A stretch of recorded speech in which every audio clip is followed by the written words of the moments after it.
a big step in the right direction. I think Sonic Frontiers is a good step in the right direction for the series. And I'm glad we finally have a good step in the right direction. Sonic is taking steps in the right direction. A huge step in the right direction. Well, Sonic Frontiers takes a lot of decent strides in the right direction. Sonic Frontiers is a... For every step Sonic Frontiers makes forward, it still feels like it takes more than 2 steps I can't even tell if it's moving in the right direction. What's up, guys? Jimmy the Hype Bastard here, back with another way past cool brand update.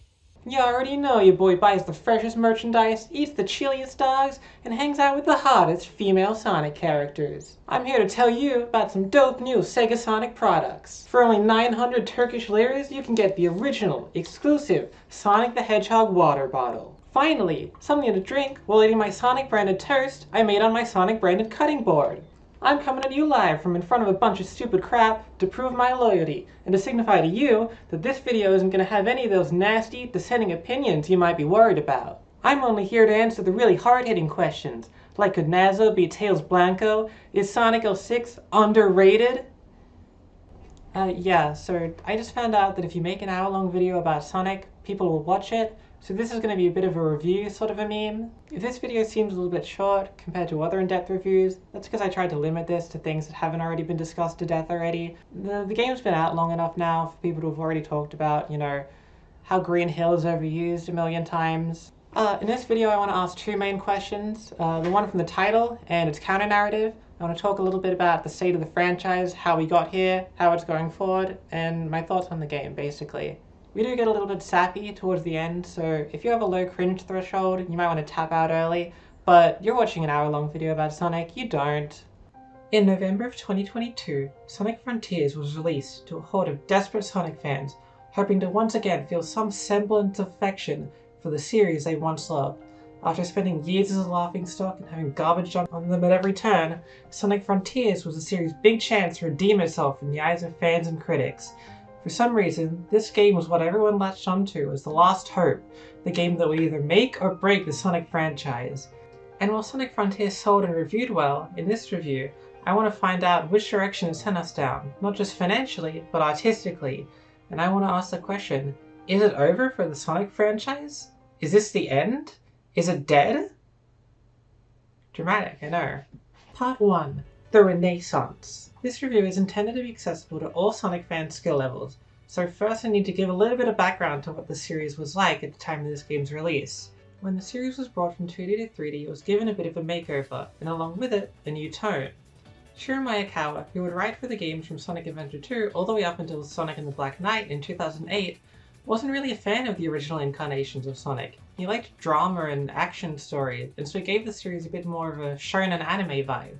The characters got more serious, the stakes got bigger, the stories got more drama focused, and usually had some kind of central theme going on with them. People generally refer to this as the Dark Era, but I'm going to call it the Miyakawa Era, because that seems a little bit too mean-spirited. By the late 2000s, general audiences had begun to find these kind of stories goofy and unnecessarily serious for a character who's basically a big boy Mickey Mouse and whose main demographic is kids and teenagers. The still rushed and poorly received games only helped to further this reputation, and in 2010 Sega replaced the voice cast and writers and began a new viral marketing social media strategy, similar to viral accounts like Wendy's. They posted memes making fun of the franchise, they interacted with YouTubers and internet personalities, and soon enough, this self-aware style of humor made it to the games as well. The serious, dramatic elements were taken out, the stories were simplified and began to focus more on Sonic himself, and there was a bigger emphasis on comedy. The fans like to call this one the meta era. Ironically, enough time has passed now for the cultural attitude to have turned again. People have grown tired of quippy, self-referential dialogue in stories that don't take themselves seriously. 18 years of Marvel movies have made people hungry for sincerity. The kids who were breastfed on Shadow the Hedgehog and Sonic and the Black Knight have grown up, and their opinions are very loud online. The last entry in this era, Sonic Forces, had such a poor reception that the Sonic team had no choice but to course correct once again. The writers were replaced once again, this time with ones from the comic books who were a little bit more drama and character focused. The gameplay itself has been regressing over the last few entries too, and Frontiers seemed to be Sonic Team's last chance to save their studio.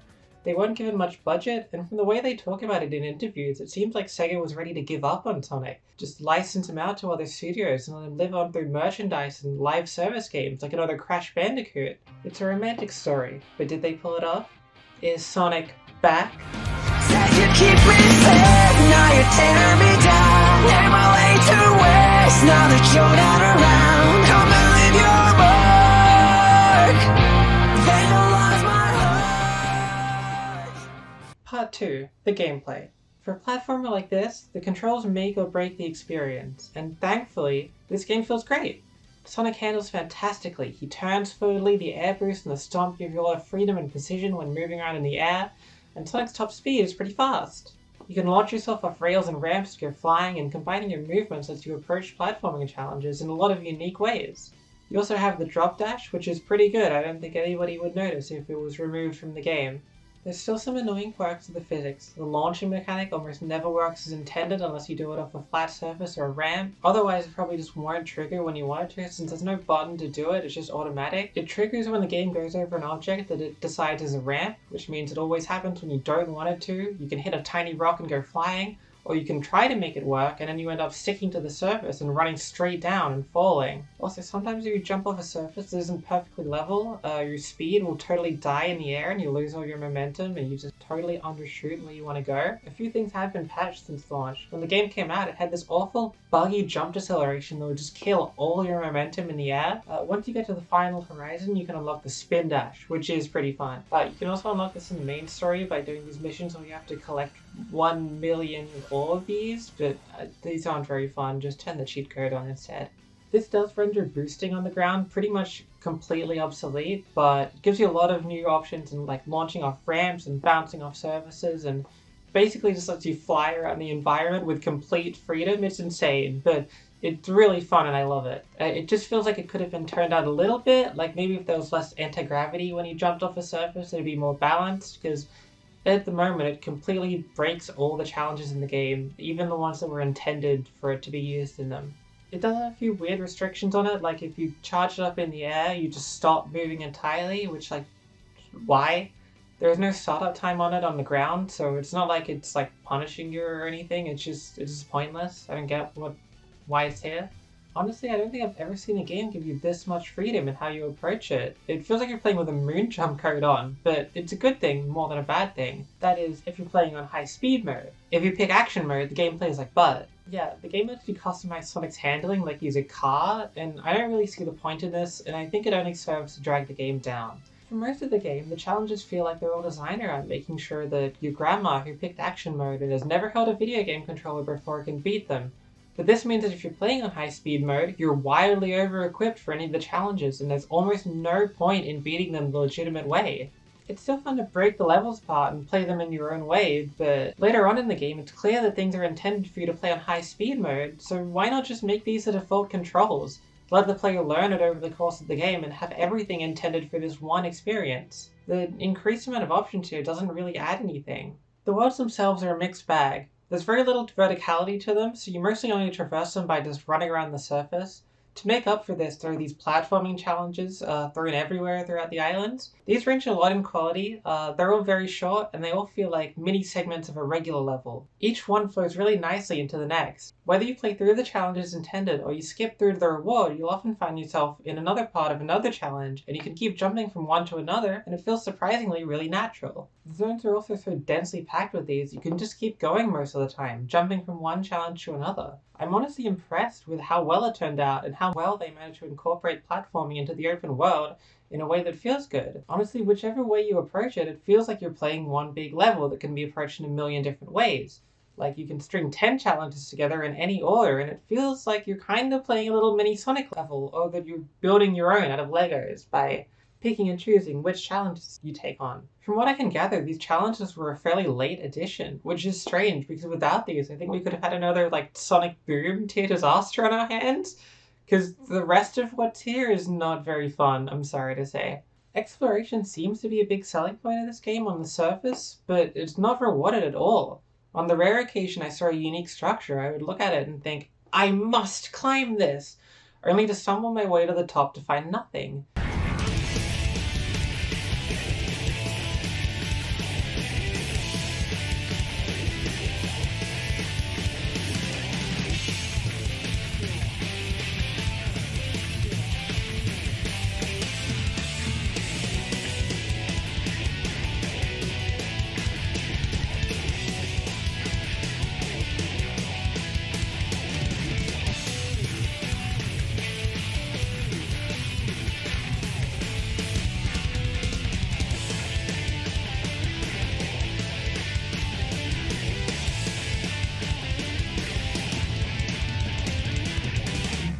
few Eggman chips are parked around the map. You can't go into them, you can't interact with them in any way. There's basically 0 unique structures or areas to explore, and the ones that you do find are all filled with the same generic collectibles that you can get from just running around the empty map.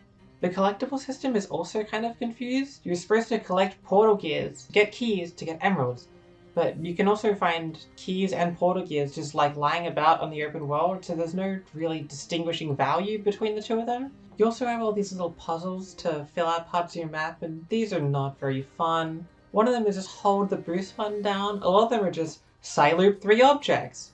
The only one I kind of like is this one where you have to knock these balls into the hoops. It feels like a fun, creative way to use your moveset, but the rest of them are just dumb bullshit. You have the cyberspace stages, which are linear, get to the finish, Unleash style levels you can enter from the open world. Most of these are just reused layouts from older games. Some of them fit pretty well. The SH2 levels work pretty well. It really suits the more explorative controls that this game has. But for the most part, all of these levels are just inferior to the original entries.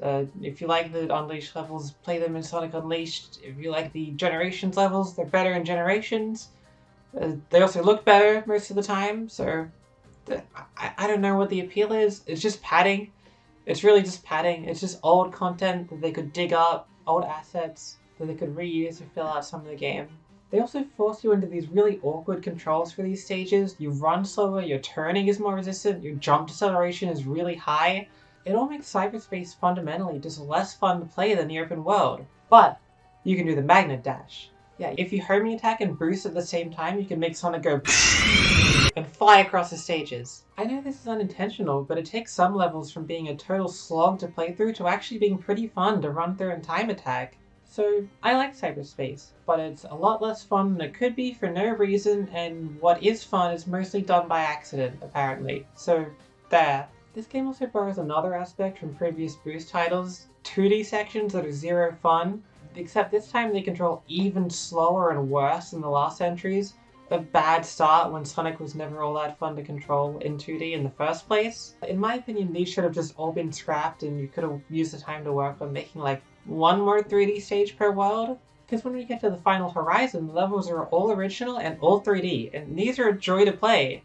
Each one has some kind of gimmick, they all have different branching paths to traverse the level, and they really push all of your movement features. They're filled with ramps and slopes to spin dash off of. You can totally just fly through the levels and blast past them in a minute. Most of it is just you jumping over the whole level with the spin dash, but it's still fun, trust me, it's fun. There are also new, unique objectives here that give you a reason to hunt through and explore the levels. These stages are pretty cool, and if there was a whole game of them, I would be happy. There is not. Although in the open world of the Final Horizon, there are these tower climbs, and they feel a lot like these levels, and these are my favorite part of the game, to be honest. They really push every aspect of your movement and force you to use everything you've got at your disposal. A lot of people complain that these were too hard.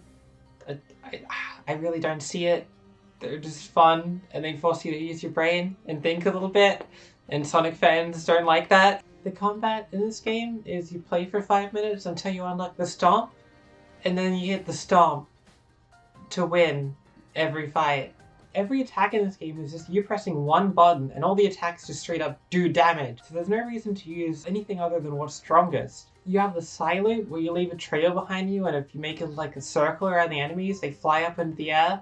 This is the only one that feels like an extension of your moveset and is fairly natural. The way it was marketed, I thought it would be a bigger part of the game. Like maybe it'd be like Okami where you have a bunch of different patterns you can make with the Psy Loop, but it's just the one, and most of the time you're only using it to like run around a sign. In a game like this, it's primarily a platform. You'd kind of expect the combat to feel like an extension of your regular movement. Whenever you see Sonic in animation, he's always bouncing off walls, like speeding through enemies, spin dashing through them. But in this game, he's just like punching and kicking, and he has like ki blasts. It feels very forced and unnatural. It feels like they didn't know what to do with it. I don't really like this kind of combat, like action game style combat in general, but it feels terrible here. It's like a baby version of Devil May Cry. The first time I played this game, I don't think I ever used the parry until it forces you to. I didn't even know it was there. Everyone complains about it because it's endless, which is dumb, but it's also, the combat's easy enough that it's not necessary most of the time either. Because of the quick step, it's mapped to 2 buttons, so there's a delay on it as well. But there's a lock-on that just doesn't work. Like, it will still switch you to enemies randomly, even when you have the lock-on on, so there's no reason for it to exist. Also, some enemies force lock-on when you run past them, so if you're like trying to get somewhere, you can get force locked onto some guy and it can completely throw you off and you'll lose track of where you're going or fall off a fucking cliff. There are a bunch of mini-bosses in each zone, and they all have their unique combat gimmick, which makes them a little bit more interesting to fight than the regular enemies. Ashura is my favorite one of these. He's a big, like, Shadow of the Colossus guy. You have to climb up him and run up his sides and his arms and dodge his fucking weird circle blasts. This one is fun, and it's because it feels like an extension of your movement. You're using all the same regular tricks at play here, you're just jumping up him. Sumo does the same thing, you bounce off these laser walls and slam into him, and this one's really fun, or at least it would be if it didn't have this really slow cursor that stops you from actually aiming at him in time before he moves too close to you. I don't know why is it so slow? Why did they make it like this? If you fight Tank, the game immediately closes, which I thought was an odd choice. The Titan fights are mechanically the same as the rest of the combat, which I already don't like, but it does solve a problem previous games had where they would drop you into a supersonic fight with brand new controls at the end of the game. You had to just figure out how it worked. The gameplay isn't really the focus of these, it's more about the spectacle, the action, the music, and that was enough for me. These are really fun set pieces and I can see why they're the highlight of the game. It's clear that these are what the game was designed around and what they spent the most time on, and I think it paid off, seeing as I've seen the most positive reception towards these over any other aspect of the game. Knight is probably the most mechanically interesting of these guys. He has this disc that you have to reflect back at him.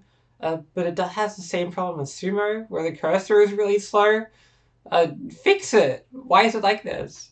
Later on, you have to fight these guys with a limited parry window, and this is where you understand why the parry is infinite. None of the attacks in this game are timed to anything, so when you fight these fucking bosses, you just have to guess when they're supposed to be attacking you.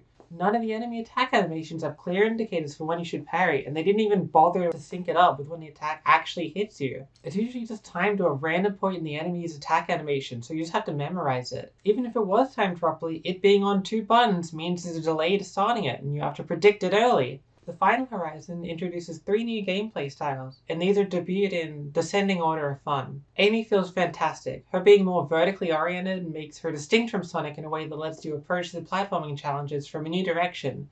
Her jumps is super satisfying and give you some more precision in approaching the platforming. Knuckles controls basically the same as ever, except he has a much slower turning. I think this kind of suits the more exploration-based gameplay. He feels pretty good. Tails is really boring. All he can do is his little hoverfly move, which sounds OP on paper, but there's so much less you can do with it. You'd actually get way less height than some of Amy's moves.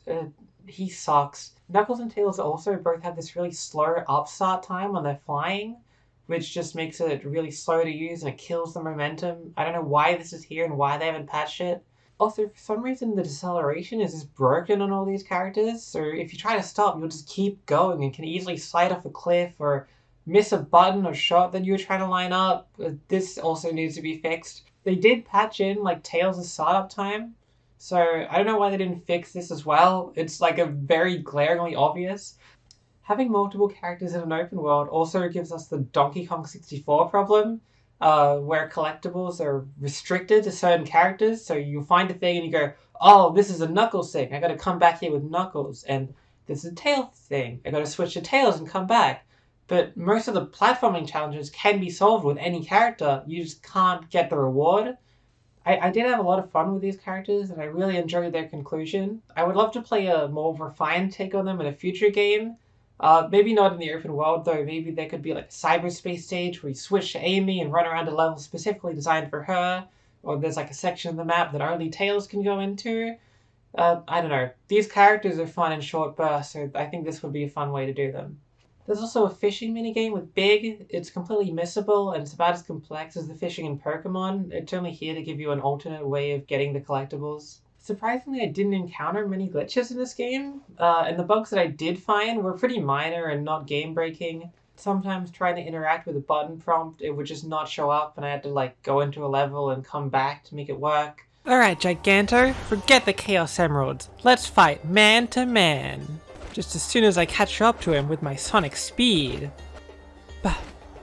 Just a little bit further, and I missed. That was just a warm-up. Now it's time for round 2. Back, back. Come on, just a little bit further. Please hurry up. Pat, pat. Face my ultimate move. Shit, okay. Alright, Shinji, this time you're going down. Pat, pat, move, Sonic, fast. Do it. Go, fast. What?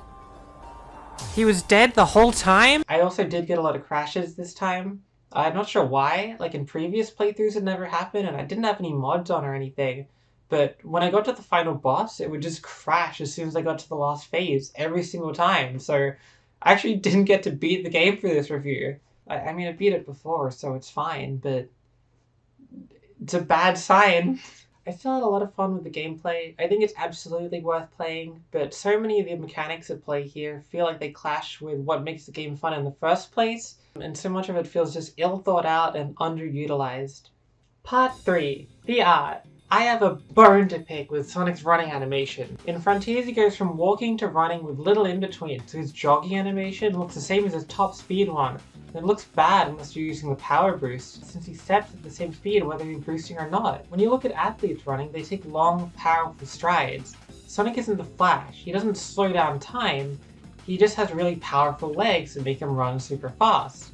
Look at Unleashed. He starts off with this slow jog and he picks up speed, but his strides don't get that fast until he reaches his maximum speed. There's also a lot of easing depending on how fast you're going. His animation changes as you progress in speed. Here, there's basically like a walking animation, maybe a light jog, and then just running. Here, a lot of his animations have him stepping really quickly, even if he's not moving that fast, and it just makes him look slower and weaker. That's not to mention the fact that this model is entirely static other than his legs while he's moving. He doesn't even really lean into turns anymore, it just looks really awkward. Most of the other combat and movement animations are fine, nothing stand out. There's also no transition on a lot of them, so it looks a little bit awkward when he snaps from one move to the next. The facial animation is still pretty bad. The way the characters only emote with their eyelids, it looks a little bit creepy and uncanny, and when they try to show too much emotion, it's more scary than anything else.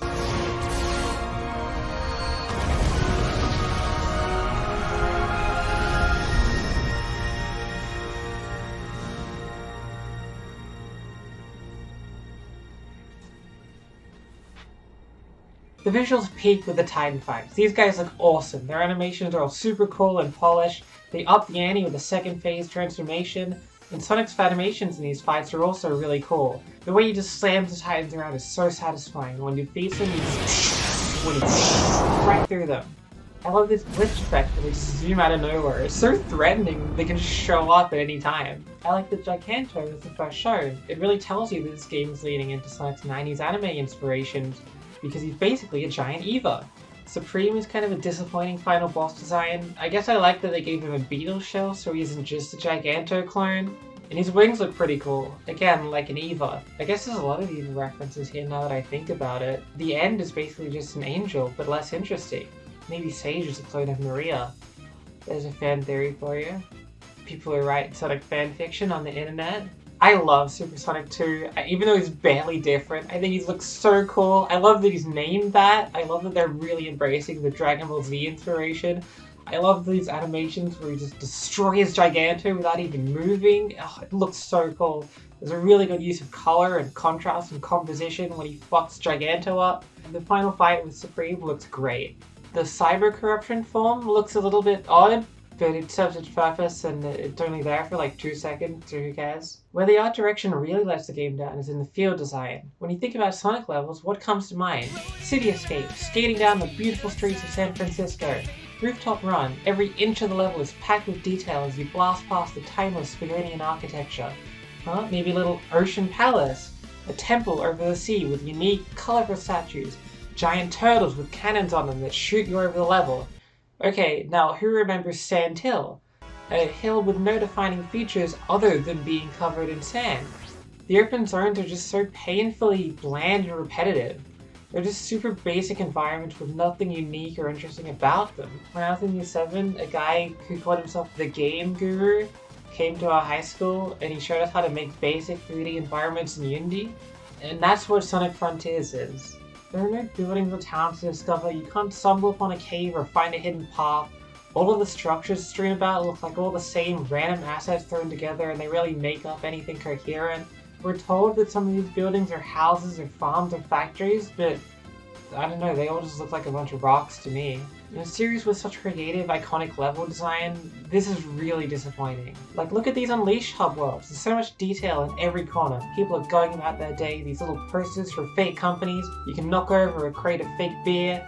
There are little back alleys to explore. You can harass the pelicans. The areas are small, but they feel like a place where people live. Jump into a level, there's boat sailing in the background, island in the distance. You zoom past bells and windmills.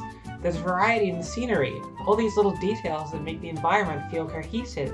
The more fantastical levels like Frog Forest present you with surreal, creative imagery. The level is designed around these gigantic trees. The springs and rails are disguised as vines and mushrooms. These huge frogs that summon rain are the cutest thing I've ever seen. You get chased by a giant alligator at the end. All these things help add to the gameplay experience. The feeling of running through these creative worlds helps immerse you in the setting and adds to the excitement of the gameplay. And these levels are just beautiful and fun to look at on their own. They give you something to appreciate every time you come back to them, and they distinguish each part of the world as a separate location to give you a sense of where you are. There's so little visually to latch onto on the Starfall Islands, they might as well be untextured text levels. There's usually one or two landmarks to cement your location, but otherwise it's so easy to run past a level or a flag and just forget where it was because everything looks exactly the same. There's no flora to decorate the environment. The ruins don't look like anything, and they all have the same repeating stone carving texture. The platforming sections across all the zones are made of the same few repeat assets. These look like they were made in a level editor. I know they were on a time crunch and they couldn't make new textures and models for all of them, but come on guys, you couldn't make like a grassy platform, a sand platform, a lava platform, something to make these a little bit on theme with the rest of the environment. If these are supposed to be glitches, like we told, then why aren't they all made up of corrupted assets like in the cyberspace levels? Why is there no glitch effect on them? I think the most apt comparison to the open zones is the kingdoms from Mario Odyssey. They're big worlds to explore, but they're also vessels for platforming. Look at the Wooded Kingdom. There are layers to the environment here. You start off in a quaint, quiet little forest, but then you go through the cave and the music kicks in and all these mechanical elements start to show up. If you fall off, you end up in the deep woods, this creepy, dark underside where if you're not careful, the T-Rex can get you. Exploration is not only rewarded with collectibles, but it's inherently satisfying because the levels themselves are interesting. If you look at one screenshot of Kronos Island, you've seen basically everything it has to offer, and by proxy you've also seen what Rhea Island and Oranos Island have to offer. Apparently there were a few things planned like this at some point. You were supposed to get to go inside the Ancient's giant spaceship, run through a factory making Gigantos. I guess it was all just cut for time constraints. It's weird because the cyberspace levels on the other hand are really interesting. I love the surrealist design of the endlessly sprawling levels, and it makes me wonder why the hub worlds don't look like this. I would much rather explore a whole open zone of this city level, launching off ramps and grinding on rails to navigate the area, exploring glitchy skyscrapers. There are a lot more avenues of creativity here, but none of it carries over to the main gameplay. We also just have a lot of really boring color choices. Sand Island is the same two reds, Kronos Island is the same pale green all the way through, and Chaos Island has this horrible oversaturated orange over this dark navy blue. Ironically, Rhea Island is the most interesting here. The water really complements the ruins and the grass, and it gives it this really quiet, still, peaceful vibe. Some leaked beta footage showed a different lighting engine that makes a lot more sense and could have helped this environment shine a lot. I'm assuming it was cut for performance reasons, but it feels like a lot is lost out on because of it. The visual language for the Ancient is kind of confused too. The enemies all have a lot of cohesion amongst them, futuristic, sleek, but all the structures are stone carvings, and then the Chaos Emerald altars look more like magical. None of it's particularly bad, but it's not blended very well and seems unclear whether they're an ancient, magical people or a technologically advanced super space civilization when it's supposed to be a mix of both. These character models have been talked to death about already. It'll come as no surprise that I don't like them. The giant unbalanced heads and hands, the limited expression with the eyelids, the short quills. They also gave Sonic this fur texture and I hate it. I think the more texture you try to give him, the weirder it looks, since his spines are meant to be quills, right? But as quills, they don't really make sense, and it looks kind of creepy if you imagine him that way. but it doesn't make sense that it's all fur either. The way he did it, it's like he's like wrapped in velvet. The other characters are masked a little by this glitch effect. It looks pretty nice and it helps a lot. They also chose a really satisfying color for it, and the outline they put on it really makes it pop. They did put the same effect on Supersonic though, and it looks pretty bad there. The thicker outlines and a lack of transparency means it constantly clips on everything and looks really jagged and ugly. Graphically, the game looks fine. The lighting's cool. Nothing is like glaringly ugly or broken looking. It's not that I dislike the realism direction the art is going. I actually think it works great for Sonic, even in 06. But here it's just so uninspired. The environments are so boring. The character models look like shit. The Titans look great. Sage has a good design, but overall the art is just really uninspired. It's just not what you would expect from a Sonic game. Even Forces and Lost World had more of a vision than this artistically. They all have like cohesive visual styles that make sense, and it feels like there was a plan for why they wanted it to look like that. Here it's just a mess. It's just assets. I see people saying stuff like, well, the concept art looks really good. The concept art looks like the fucking game, and the game looks like shit. Part 4. The characters. If you don't care about niche Sonic fandom discourse about characterization, then you can probably skip this section. But believe it or not, this is probably the hottest and most controversial topic in the fan base at the moment. After the end of the Maekawa era, the old voice cast was thrown out, and along with them, their characters. It seemed like the strategy was to simplify the whole cast and make them align more with how they're perceived by the general gaming population. Sonic is a super cool hedgehog with an attitude, who acts fast and asks questions later. Tails is a mechanical genius and a timid kid who looks up to Sonic. Knuckles is a big dumb guy. Amy is a girl. These were always true of these characters, but any nuance past that was cut. Sonic's attitude was mostly defined by his exaggerated self-esteem and his snark towards people he didn't like, but now it's defined by making jokes, something Sonic rarely ever did before. Tails is now more dependent on Sonic than ever, and the rest of his personality has given way to his boy genius persona. Knuckles was driven by a strong sense of purpose, and he was a bit dense, but he wasn't a bumbling idiot, and he was arguably more mature than the rest of the characters. Amy they didn't even bother with, so they basically just wrote her out. All these personalities just feel like guesses someone who's never seen these characters before would make from looking at them on a Sonic-branded cereal box. With the return to the older style of storytelling, you might assume that these characters are back in the original form, right? Well, no. This version of Sonic thankfully is not this guy, but he isn't this guy either, and he's probably closer to the former than the latter. His sense of humor has changed to something a lot more self-aware and self-deprecating. He's more agreeable and more of an actively heroic character than before, always trying to talk with Sage and insisting she must have good intentions. The way he talks about himself has changed too. Before he'd always talk about himself and his motivations in simple terms, and cheesy, over-the-top classifiers. Now there's a lot more of him talking about his ideology and worldview, and ironically it makes him come across as more arrogant and narcissistic than ever. He's chattier than ever before. The character who once kept much of his thoughts and feelings to himself is now constantly sharing his views on everything that's happening. I guess it kind of makes sense he talks to Amy like this, and she's a little bit more sensitive and in tune with her emotions, but it comes across as extra strange when he does this with Knuckles. Everyone in this game speaks like they've been to couples therapy. Amy said her cyber cage wasn't a fun time. How was it for you? Miserable. Like a living nightmare. It was the most alone I've ever felt. And at the same time, I was drowning in terrible visions and emotions. Like I said, nightmare. Yeesh. Knuckles is now like a war nerd. He's always talking about military strategy like your grandpa who watches World War II documentaries all day. I guess Knuckles is sitting there in front of the Master Emerald, like, posting on Ukraine war subreddits and playing War Thunder. I mean, I guess he doesn't have anything better to do. The rest of the time he's just talking about how he wants to smash or punch something as if he's the Incredible Hulk. It's very strange. I'll take care of it with my fists. Oh, if it wasn't for cyber corruption, I'd punch that thing myself. I got this. No one can beat me when it comes to power. I've been making good progress breaking all sorts of stuff. If you need my strength, let me know. If anything stands between me and the emeralds, I'll smash it with my fists. Stop ordering me around, or I'll use my fists on you. I don't know if Knuckles was ever like this. He was just sort of a boring guy who happened to be extremely strong. It wasn't his personality. Tails is pretty great here. I don't have any complaints. I'll talk about him more when we get to his part of the story, but he acts like I would expect him to.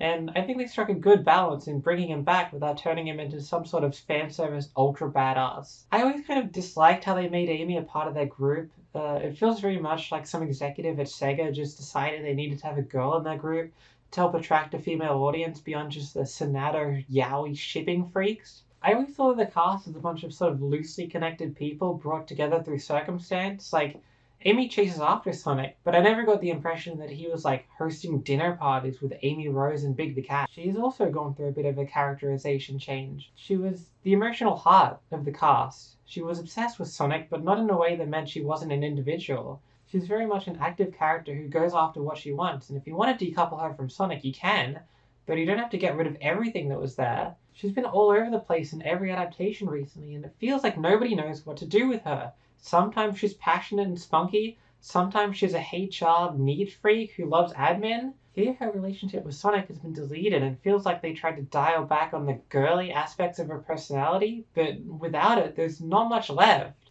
She was a girl's girl, but there's nothing wrong with that. I know it's trying to compensate for allegations of sexism, but it comes across as more sexist, because it's like saying that all the girly aspects of her personality don't make her an individual, and they have to remove them in order for her to be a strong character. I'm not just a damsel in distress anymore.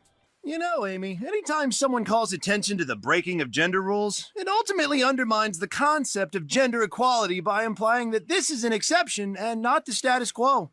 Eggman is fairly consistent, although he's been given a much more comedic direction ever since Colors. It hasn't really gone away.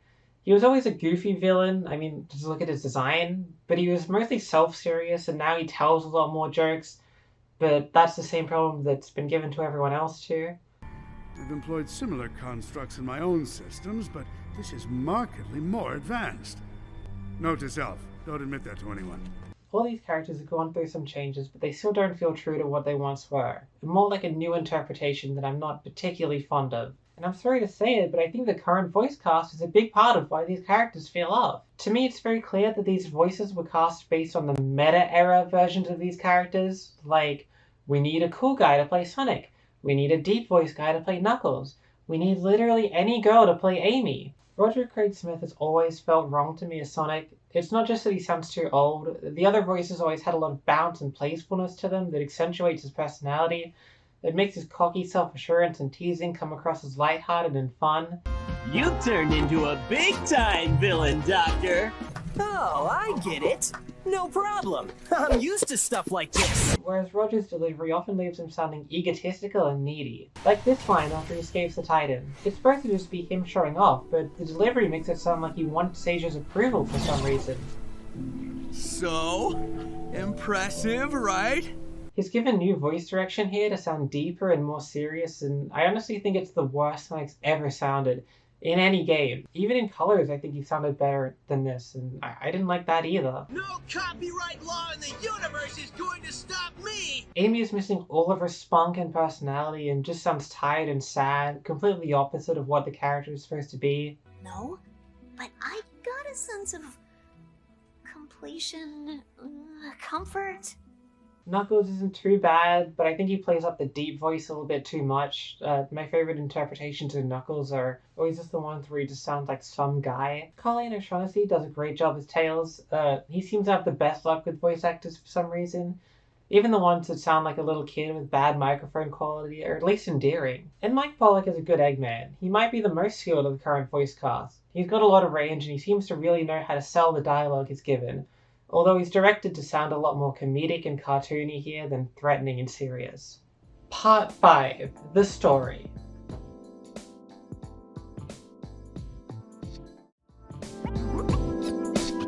It smells lush and green. Reminds me of Green Forest. Remember Green Hill? Remember Angel Island? Remember Tangle? Remember Dark Gaia? Remember Chow Garden? Remember Jet the Hawk? Remember Tarot Cards and collecting core rocks? Remember Ice Cat? Remember Sonic Riders? Remember Knuckles Raps and Sonic the Fighters? Remember when they retconned the Two Worlds theory? Remember a ghost tried to approach me, he got leery. An original thought. Let's do it to it. Remember Six the Badger? She's from Sonic Boom. Remember Infinite and Fighting Black Doom. Remember Pinball? Remember Lava Reef? Remember Cool? Remember Rouge the Jewel Thief? Remember that one time Sonic mentioned Omega? Remember when people still cared about Sega? Remember Adventure and Adventure 2? Remember Said I Am? We certainly do.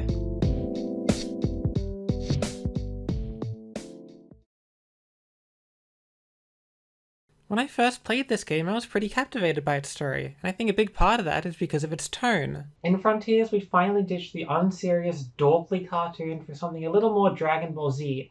The stakes are finally taken seriously, the self-deprecating jokes are gone, and their character drama is given a little bit more weight to bring us back to the more story-driven era of the series. I think this is a really welcome change. The insincerity of the series was starting to become really annoying and not charming, especially with how bad most of the comedy was. It's very consistent in style here, and the fact that it bothered to present a serious story that aims to be genuinely good was refreshing, and it gave me a lot more respect for the makers of this game, and got me a lot more invested in what it had to offer. The structure of this game results in each character and their story being mostly separate to each island, so in order to talk about them I need to kind of split them up. I don't have an Amy plushie, so I guess no one gets to sit on my lap for this section. Amy's story is first up, and in my opinion the weakest. Every playthrough I find my enjoyment of the game picking up a lot more as soon as it ends. Most of it is a setup, figuring out what we're supposed to do, where we are, and how to free everyone, and the rest of it revolves around Amy wanting to help this lost little Coco find his girlfriend. At one point a fight breaks out between her and Sonic where Amy wants to keep helping the Cocos and Sonic wants to stop fucking around and go free everyone, and it's resolved in under 10 seconds. Maybe we should just let them wrap it up on their own. Are you telling me you would leave behind someone in need? No! Alright. She then comes to the conclusion that she wants to spread her love with the world after this. Be safe, Amy. This whole plot feels like it's missing something. Sonic and Amy's relationship is this elephant in the room that never gets brought up, which is strange seeing as this whole sharing love with the world plot feels like a direct result of it. We're missing an arc where Amy comes to understand that her feelings for Sonic aren't reciprocated and learns to channel them into something healthy. Okay.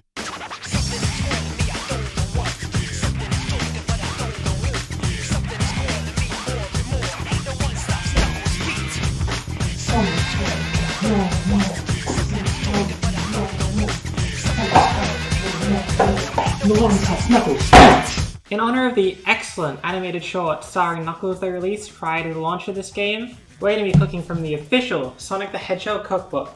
We've got a few choice recipes in there. We've got Silver's Cum Cocoa, that's one of my favorites, but we're looking for something Knuckles themed today. We got the Knuckles Wrap, which is a bit of a cute little pun there. It doesn't matter if you're searching through Pumpkin Hill, Wild Canyon, or Aquatic Mine. This wrap is just satisfying. I wonder who wrote this book. That seems like a little bit too much work, so we might go with something easier. Let's go with the, here we go, Knuckles Fruit Punch. 1 pound of watermelon, 7 ounces of grape, 5 ounces of pineapple, lemon juice, and ginger ale. What I'm doing today is a little bit dangerous. You'll notice that my cutting board is not Sonic branded, so don't try this at home is what I'm saying. How do you cube a watermelon? How to cube watermelon.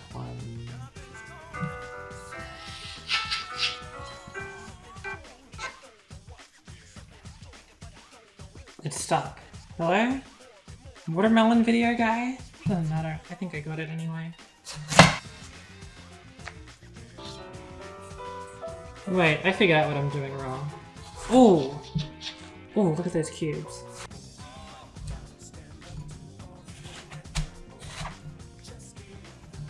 Seven ounces of grapes cubed. What?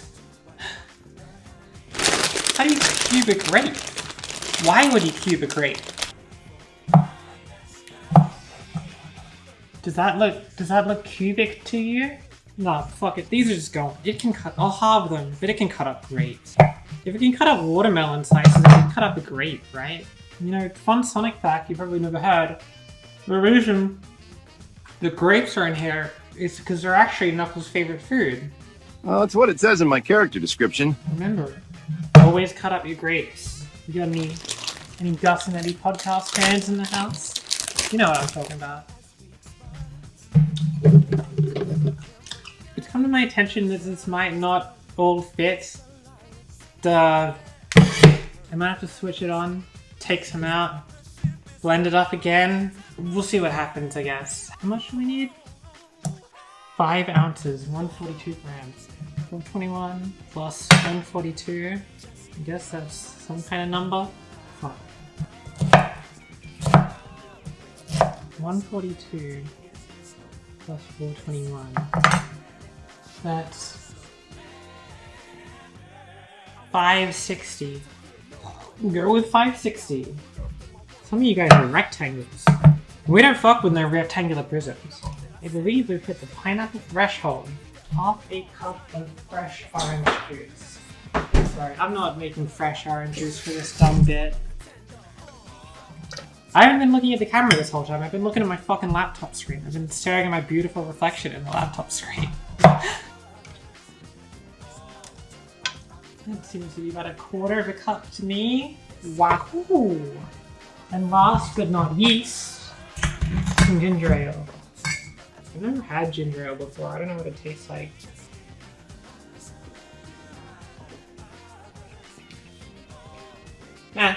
This is a very old blender. I had to clean a bunch of mold out of it, so let's hope I don't get sick for this.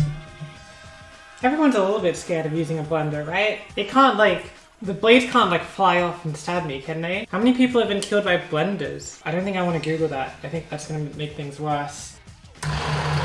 Whoa! Blending!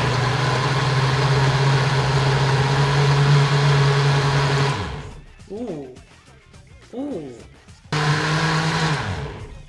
Oh, it smells good. It smells really good. How do I know if it's blended enough? Can we do a quick blend check?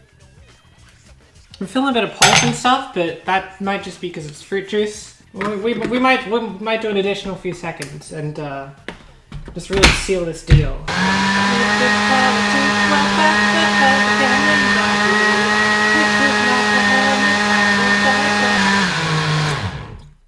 Oh. Let's be cute and drink this out of the little jar.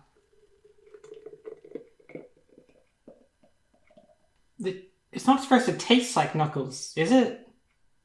Because no offense, I don't really want to...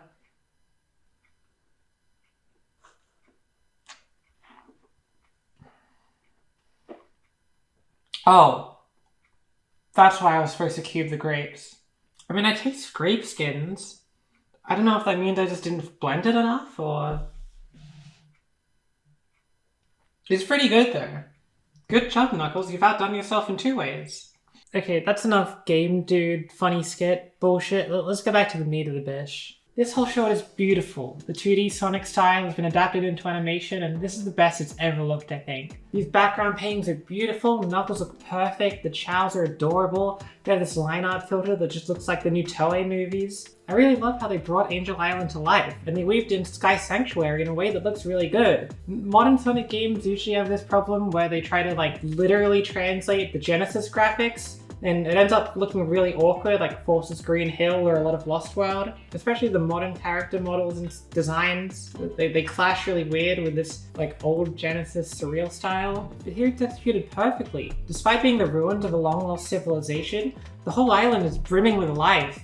There's this beautiful bright color palette, and it looks so peaceful watching Knuckles glide from island to island. This fight scene looks incredible. It's a really creative use of Knuckles' abilities, and the keyframing is so good. These impact frames are and he takes out an entire cliff. It's so cool. I'm glad Knuckles gets to do something cool. The story works really well to build intrigue and set up his role in the game. I love this angle of him being the protector of the Emerald due to karma. Why was I chosen for this duty? Perhaps it's karma. Thousands of years ago, my ancestors attempted to steal a power that wasn't theirs. It builds a little bit on that colonialism angle that Adventure 1 had going on a little bit. A lot of people hate that Knuckles is shackled to the Master Emerald and think they should just get rid of it, but I kind of like it. I agree that they should let him off the leash for story purposes sometimes, and I don't really have a problem with when they do that. Like in Heroes, it doesn't really make any sense, but nothing makes sense in Heroes.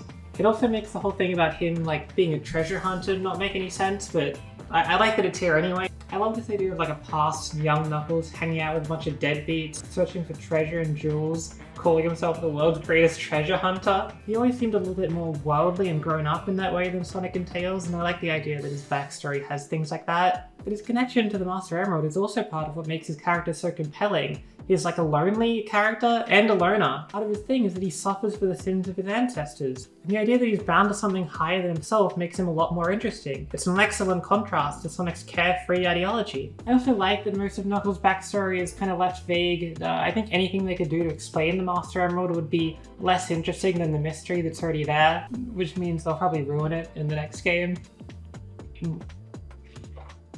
I think his voice actor does a pretty good job here at the beginning and the end. I think if they keep him around, this is the kind of direction they should give him, not the like dumb jock thing that he has in the game. I really can't gush about this style enough. It looks so good, the animation's so fluid, it fits modern Sonic perfectly. I wish they would make like a whole show or more of these animations, but they're not. None of that Spider-Verse shit. This is all 2D as well. I think introducing this angle that Knuckles yearns and thinks about more than a life on the island, it's done really well in this short and better than it is in the actual game. I don't need anyone else to get by. But sometimes, I wonder how things would be if I hadn't been given this responsibility. The visuals alone make this short worth watching, but the story is just an extra cherry on top, and after you finish watching it, you want to watch it again and again and again. Cheers, Knuckles. Unfortunately, the rest of Knuckles' arc doesn't quite live up to this setup. I don't think it's bad, really. I like that he shows up randomly from some side quest. I like the general vibe of his chemistry with Sonic, and bringing him in finally gives us a character with some knowledge and motivation to investigate the mystery of the Ancients and the Emeralds. My main problem here is the same issue I have with Amy's story, where the character's whole arc is set up and paid off within one cutscene, and the rest of their screen time is just irrelevant padding and lore dumping. His arc here is that he envies Sonic's freedom and wants to experience a life of his own. Problem is he spends most of his time helping Coco's protect the bunker, or looking at ruins, none of which ties into this theme. He does say that helping the Cocos remind him that he's lost echidna, so there's something there, but this ultimately has nothing to do with anything else that's going on, and generates zero conflict. It's again mentioned and resolved in the same scene. Really, Knuckles' only role in this story is to tell some lore about the Ancients being related to the Echidna. Thankfully, they saved the best for last. Tails' story is genuinely compelling and a pretty good use of his character. For once, the arc is set up early on and paid off over the course of the story. It's very cute how he goes straight into analysing and worrying about Sonic, and we immediately get a hint at his arc involving inadequacy and feeling like a burden to his friends. He tries to keep this buried down and deal with it by trying to support Sonic the best he can, and I think this feels very true to the character after all his growth.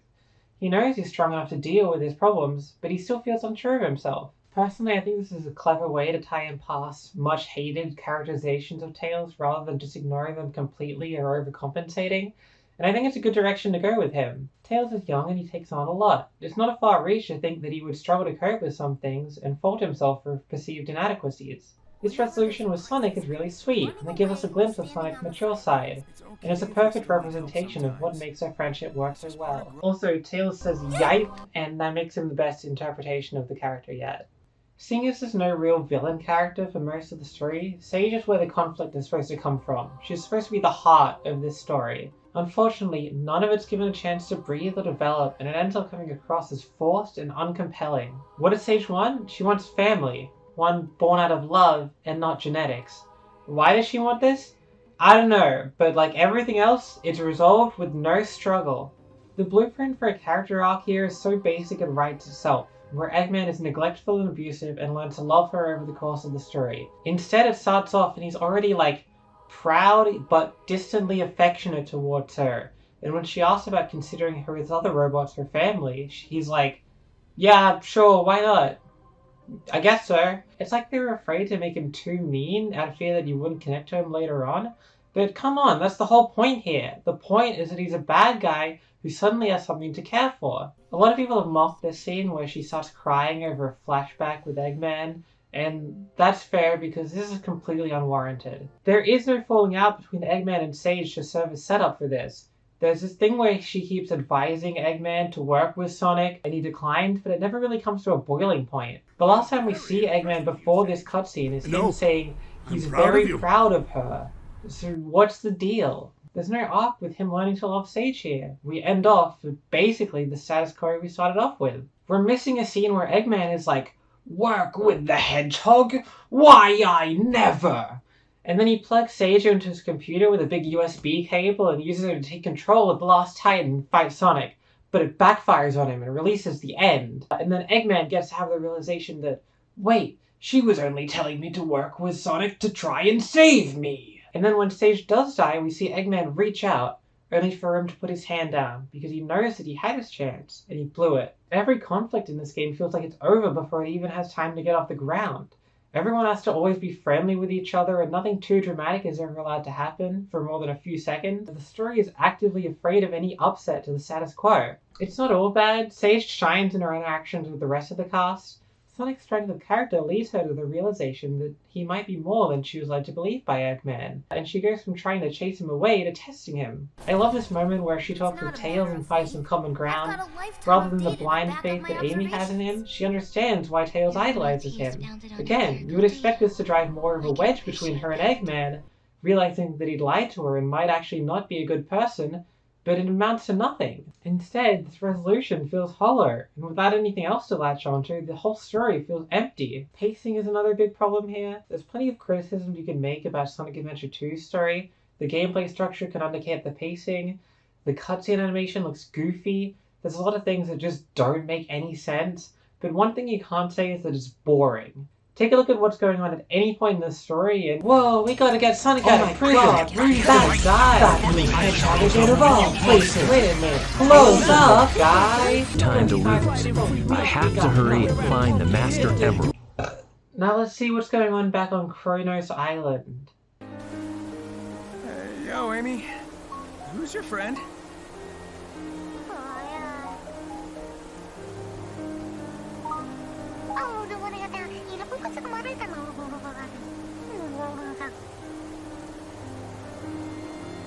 Very little is happening at any point in the story. Each new piece of information or change in circumstances happens sequentially. For the first 3 islands, the story is Sonic needs to kill the Titans and save his friends. Sure, we learn parts of the history of the Ancients and their technology, but it's ultimately irrelevant to the story we're following. I still haven't discussed this storyline with the Ancients, and that's because it's mostly window dressing. Sonic's goal here is to save his friends and get off the island. Eggman's goal is to escape from cyberspace. The mystery of the Ancients has no importance here, and it's just irrelevant lore building. There's no reason for any of the characters other than Knuckles to care about this. The fact that the Ancients and the Chaos Emeralds come from space is incidental. Wow, Poochie came from another planet? I guess. It's the kind of lore you find by accident in a game like this. Usually through environmental storytelling like side quests or picking up items or reading like books you find hidden around. The problem is that the game doesn't have any of these things, so instead they have to weave it into the main story. This means constantly breaking up the pace with these dramatic flashbacks that show you glimpses of their society. They don't tell you anything of use. We already know that the Ancients were wiped out by something. All these cutscenes have to add is to tell us that they got blown up by a big laser. Why do we have this scene with Tails where we see how the Ancients were destroyed when we've already seen this cutscene with Knuckles where we see the exact same thing happen? It's not like your goal is to figure out the mystery of the Ancients, piecing together clues with it all culminating in one big flashback where it all comes to light. Every time we see one of these flashbacks, the characters basically just react like, huh, anyway.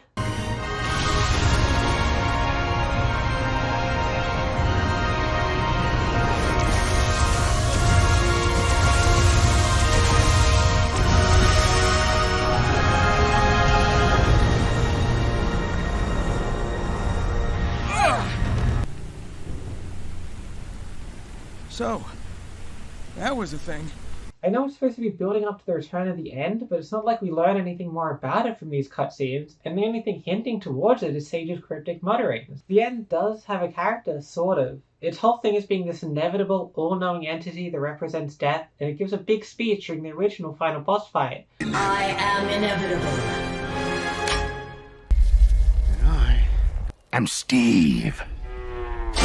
Why not use some of these scenes to establish all that character building? I know they wanted to save the reveal to the final boss, but why? Why not use some of these flashbacks to give us part to this monologue?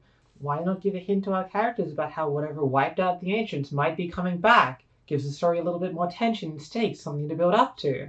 For most of the story, the roadblocks in Sonic's way are just collecting more emeralds and stopping more titans, something he's able to do without any great difficulty. The bad writing extends to the dialogue too, lots of awkward sentences, characters defining themselves out loud, constant Family Guy style cutaway references, and this awful Joss Whedon bastard child style of humor.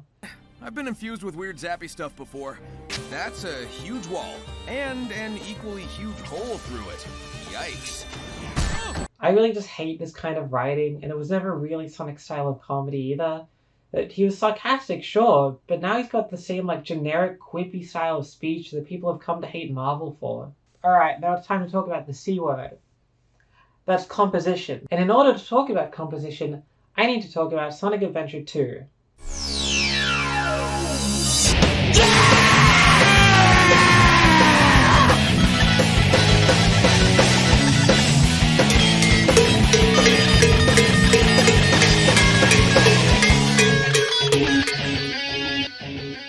Sonic Adventure 2 is a masterpiece in storyboarding.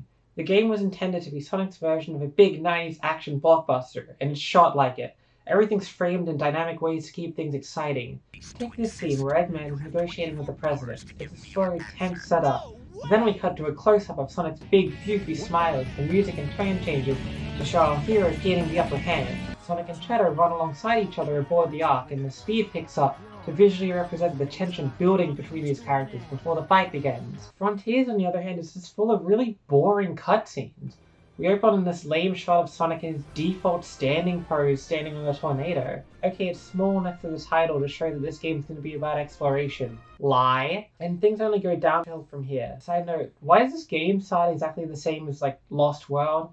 End Generations? What's up with that? Almost every single cutscene in this game is two people standing still outside and talking in shot, reverse shot, medium shot, shot, reverse shot. More than anything, this is a writing problem. You can't write scenes for animation where the characters are doing absolutely nothing but talking because it's boring to look at and it's a complete waste of a visual medium. I don't even blame the animators for this because there are scenes where they tried to make the best with what they had, and when the characters are actually given something to do, it looks great. It's just a byproduct of the fact that all the cutscenes are used to either tell you what to do next or explain what just happened, and are rarely set in the middle of the action itself. That's reserved for gameplay. The worlds being so empty harms this too. There's no variety in the environment, nothing for the characters to really interact with. All the Eggman cutscenes are him in the same random spot in cyberspace.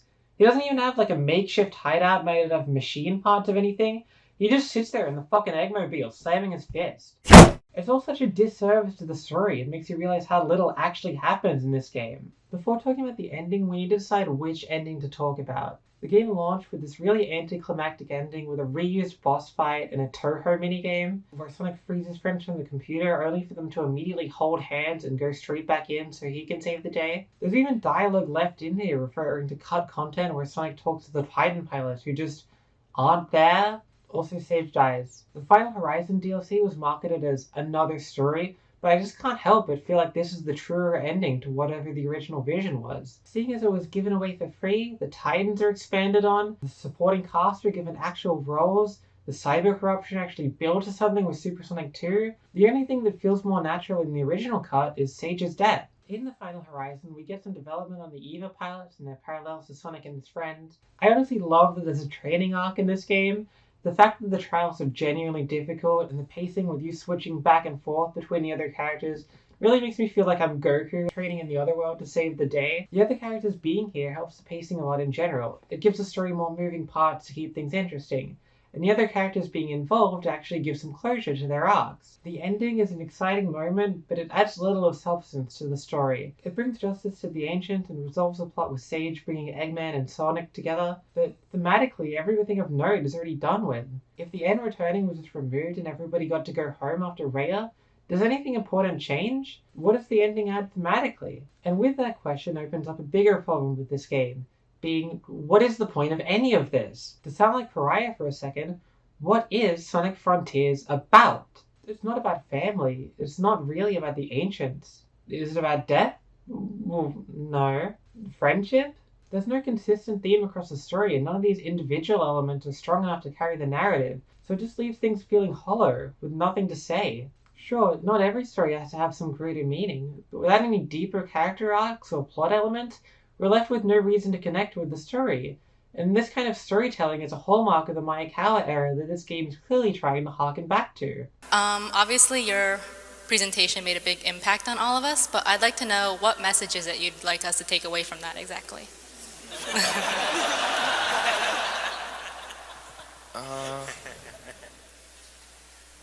I don't know, man. I guess that's up to you. I don't know. It's nothing. It's just a bunch of crap. There's one other thing I have to mention about the story that helps explain some of the choices, and that's the meta-narrative at play here. Part of what this game is trying to communicate is that Sonic is back, that there's continuity, that the tone has been changed, that they're listening to the fans, and they want to make something new that feels true to the series, and isn't like the uninspired, boring entries prior. At one point they literally have Tails look right at the camera and say, "My character is wildly inconsistent," and then he dabs. This explains the constant references, and looking at this game on its own now, it seems annoying. I think it works okay for the specific context that this game was released in. It totally worked on me when it came out. Even though it doesn't hold up too well in reflection, it serves its purpose fine. Of course, this also could have been done by just making a game that embodies all these elements without being so wink wink nudge nudge. The first time I played this game, I had a good time with the story. The tone and attention to detail was enough to get me excited, but lore and good intentions can only get you so far. The more I think about it, the less I like it. There's so little depth and substance here that it feels even more childish than the 2000s games, despite clearly targeting itself to the more older, core fanbase who knows what the mystic ruins are or care about Sonic Force's fails fandom discourse. Everyone has to be all buddy-buddy with each other, and there's never allowed to be too much character conflict. The story is shallow. At least the movies know who their target audience is. Who is Sonic Frontiers for? Part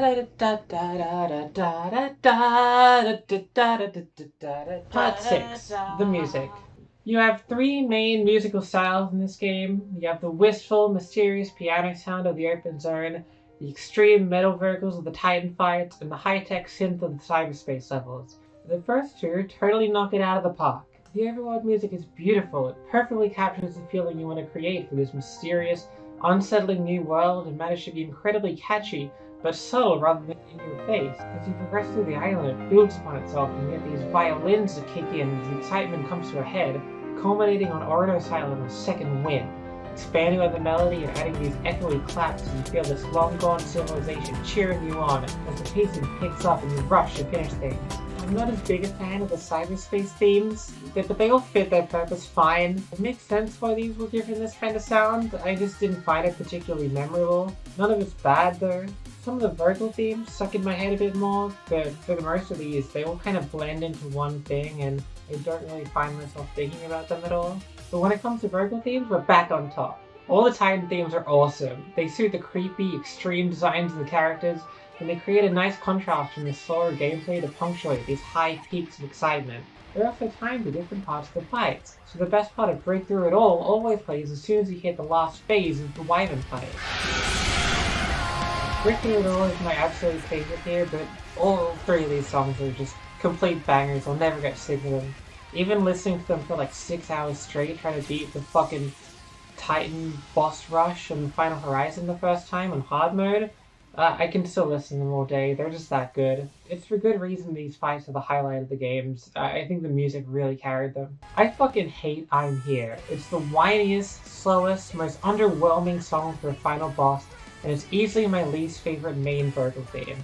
I'm sorry for this one, but I have to apologize. At least it sounded cool before the lyrics kicked in. I must give credit, however, the song does blend the metal sounds from the other Titan fights with the piano from the overworld, and I think that's a good direction to go. I just hate the execution. One Way Dream, I'm not a big fan of how it sounds, but I still enjoyed it. It's a sweet message to the fans, and coming from Otani, it feels very genuine. The guy works hard and always seems to put the best into what he makes. It does come across a little bit laughy, like, they made fun of me for being a Sonic fan. I'll show them. I'll show them all. But being a Sonic fan is already kind of inherently cringy, so I'm fine with it. Vandalize was used a lot in the promotion, and it's a shame that its only appearance is in the easy mode ending, because it's my absolute favourite here. It's also very much the night stage counterpart to One Way Dream, as I think it depicts a much darker, but more realistic picture of being a Sonic fan. Being stuck in an abusive relationship that keeps promising change, but it only hurts you every time. And this is why I think it should have been the true ending theme of the game. The score, I think, is where the soundtrack falters a little bit. It's a bit disappointing next to Otani's past entries. We get basically no recurring themes or leitmotifs. I don't think Sage even has a theme or any music associated with her. Neither does anyone else. The only thing I picked up on was this motif that plays during the flashbacks. I don't dislike it. I think what is here is good. The more important cutscenes are punctuated very well with the score, but it doesn't feel that cohesive overall. And the best Sonic series, their scores are a major reason why they work. Important characters and ideas tend to have their own distinct themes that help push the personalities and the themes of the story. In Black Knight, we get a little tease of Night of the Wind before he gets Caliburn. But Sonic still remains associated with this leitmotif of his last adventure, Sonic Unleashed. You are the chosen one. You are but a squire. Oh yeah? Says you. But once he enters place as a true knight, we hear it fade into the main theme. Enough of that knave stuff already. Actually. Yes? Sonic the Hedgehog, you have mastered the code of chivalry. From this day forth, you shall be Sir Sonic, Knight of the Wind. And then later, when he asserts his own ideology over that of a knight, we hear it doesn't matter to communicate this. Meanwhile, I don't think I Am Here plays at all other than this moment where Sonic comes back and the final boss fight itself. I think how shallow the story is in general definitely contributed to this. There's only so much you can compose for a story that has so little to say overall, but it still feels like we're missing something. Overall, I think the soundtrack is very good, and at its best, it's absolutely capable of reaching the same highs as past entries. Just as a whole package, I don't think it compares to things like Black Knight or Sonic Unleashed. Part 7. The Plot That Almost Was. LA leaks for this game consistently mention that Sonic wakes up on Kronos Island with amnesia and has to get his memories back over the course of the game. This makes a lot of sense, seeing as much of the game was clearly designed around this concept. You still collect memory tokens to talk to your friends. Cyberspace is supposed to be a digital memory bank, so the levels being a mashup of old ones are supposed to represent Sonic's scrambled memories. The Coco are vessels carrying the memories of the Ancients. The theme that links Sonic, his friends, and the Ancients together would be memory, how it makes us who we are, forms our relationships, and bringing justice to the memories of the Cocos. So what changed? From what I can gather, this idea made it around halfway through development before it was scrapped. Big cartoon characters like Sonic often have strict guidelines for what can be done with the character, and so it's possible they just thought it was too different and scrapped it. There's also a chance that test audiences found it too goofy and cliche, and I think this is probably the more likely option. But when you look at the game with this knowledge in mind, it's easy to see how it fits into the narrative. Sonic travels to the islands, collecting tokens to restore memories of his friends, and they in turn reflect on the impact Sonic has made on their lives. Amy would reflect on the love that Sonic has taught her to feel, Knuckles would talk about Sonic's drive for adventure, and Tails would show Sonic how he inspires others to become stronger. This would then tie how into each of them later express a desire to share these things with the world. Instead, all these characters just bring these things up unprompted, and it comes across as an afterthought. Sure, an amnesia plot would have been a little bit goofy, but when they cut it out, they just didn't bother to replace it with anything. Instead, nothing happened. So much of this story feels like it's been chipped away at by the game's troubled development. Ian Flynn mentions that when first writing the script, he expected the worlds to be a lot bigger, more explorative, and that there'd be longer gaps between each event, which explains why the pacing is so off.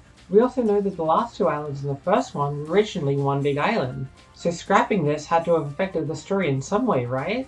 You get the feeling that a good 30 to 40% of what was originally planned for this game was just cut, and not in a good, trim the fat and make it more concise kind of way, but in a, we had to cancel this part of the game and we don't know how to fit the story into the revised product kind of way. A lot of the time it feels like they just didn't bother, and I don't think they wanted to waste time calling up Ian Flynn every 2 months and saying, hey, we need you to completely rewrite this part of the story, and have to implement all of it only for them to change their minds again a few months later. Despite how unfinished a lot of this game feels, this is the product after Sonic Team was granted an additional year of dev time over what they had originally allocated. So this game was clearly not given enough time and had way too big of a scope for the resources they had to work with, and it shows in every aspect of the experience. I don't want to fault anyone in particular with this. It's obvious that Sega shortchanged them with the dev time, but at the same time, if your vision is way bigger than what you can feasibly create, you can't be surprised when everything comes out half-baked. In conclusion, despite everything negative I have to say, I had a really good time with this game, and I didn't set out to make this review so negative. I still remember how I felt jamming out to Vandalize after beating the end, the rush I got from the Titan fights, the joy I felt from seeing acknowledgement and inspiration from the games I loved growing up that were tossed aside for so long, and I can't discount all of that. Just because my opinions have soured on it doesn't mean there's no value to it, and a lot of the gameplay here I still consider to be great, and I've put a lot of hours into it. I think the game is good, although whether it appeals to you is pretty dependent on if you like Sonic and if you like these sort of platformers. If you love games like Mario Odyssey and Sonic Adventure, speedrunning the levels and breaking them apart, then you'll probably appreciate this game. If you're in it for exploration of the story, you might be disappointed. To return to my initial question, whether or not Sonic is back, unfortunately, I don't think that's the case. What made the series so special was a result of the specific cultural attitudes of the time, as well as the visions of the artists, writers, and developers who were on board back then, and I don't think any of it's been captured since. But when people say they want Sonic to go back to how it was in the 2000s, I don't think they truly mean they want to go back to exactly how it was, but how we envision it as a whole. Every entry from this period is flawed in some major way, and the puzzle pieces have never been put together all at once. We want Black Knight without the dickhead motion controls. We want Unleashed without the werehog. We want Generations but with the tone of 06. These characters and stories aren't what they once were. The gameplay has never been consistent enough to associate with any one style, but I'm not enthralled with what's taken their place either. There's nothing wrong with change. Without it, we'd never have the 2000s games I loved so much. And who am I to deny the value in going in a new direction as someone who always preferred this interpretation of Sonic to the original, especially now that I've long since aged out of what I think is the intended demographic. I don't expect Sonic to evolve with me forever. I don't expect to always be what I want from it. I expect it to change with the times and follow what the kids of today want. And if what they want is this, then that's fine, and I have to accept that. I don't think it's all over though, either. I'm glad Frontiers sold well. I think they did a good job of iterating on it with the final Horizon, and I'm interested to see if they can make something better next time. The Dark Beginning Shadow Shots are pretty good. I'm still enjoying the series, just at arm's length. If you're a Sonic fan and you feel like your heart has been vandalized by endless disappointments and false promises, I implore you to break the chains of your abusive relationship with the Blur. Broaden your horizons. Let him know you have options. If you want to watch a character with the same carefree nature and unstoppable fortitude as Sonic with animation by the studio who brought you the Unleashed opening, check out Lupin the First. If you want a platformer with perfect handling that lets you push the controls to their absolute limit, play Pseudo Regalia. If you want something with an attitude, hit up Bomb Rush Cyberpunk. If you want a story about a hero that embodies Sonic's role as a spirit of nature, with heavy themes of environmentalism, life and death, that inspired countless mangaka and anime creators and Shiro Maekawa himself, do yourself a favor and read Nausicaa of the Valley of the Wind. And then, maybe, you can come back to Sonic. See it for what it is, and not have to worry about always being disappointed or needing it to live up to everything you want it to be. Forcing yourself to like it, or forcing yourself to hate it more than you do.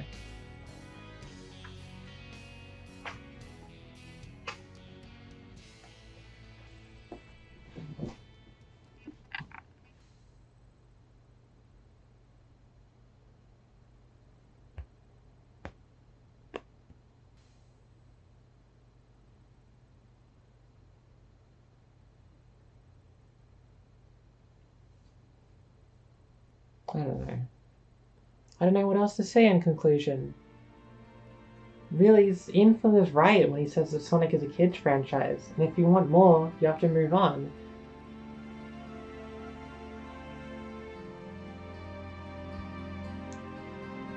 That's pretty much all my thoughts. I'm sorry if it was too mean. I like the game a lot. I want to like it more. And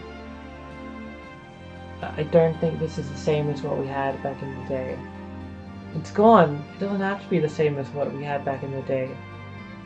But I don't like this as much as that. It was something different, but equally good. Even if I didn't like it, I could respect it a lot more. I don't know. That's it. It's over. Get out of my room. Bye.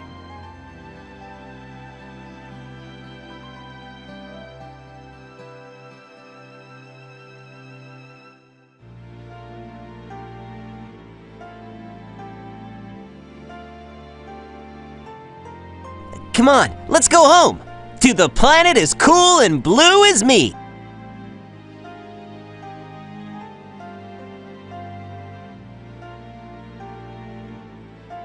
Sayonara, Sonic the Hedgehog.